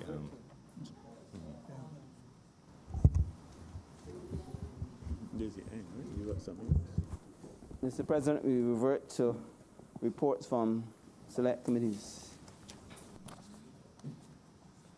Honourable Senators, I am required to report that in accordance with Section 60 of our standing orders, the selection committee has met and has made nominations to committees. These are for the Standing Orders Committee, Senators Holder, Sands, Boyce, Franklin. For the House Committee, Senators Franklin, Haynes, Moore, and Maynard. For the Moore. Yes, Senator Tony Moore. For the Committee of Privileges, Senators Walcott, Sands, Boyce, and Franklin. For the Regulations Committee, Senators Greenwich, Franklin, Nurse, and Grant. And for the joint committees, those are the select committees for joint committees, the Library Committee, Senators Walcott, Haynes, Springer, Tate, Holder, Franklin. For the Committee of Public Accounts. Excuse me, Mr. President. I'd like to decline that, please. Okay. Thank you. So noted, Senator Tate. Okay, the committee will come back with a recommendation on that. For the Committee of Public Accounts, Senators Walcott, Moore, as in Lucille Moore, Boyce, Cummins, Nurse, and Drakes. The Committee of Selection hereby submits its report in accordance with Section 60 of our standing orders. Revert to public business, sir.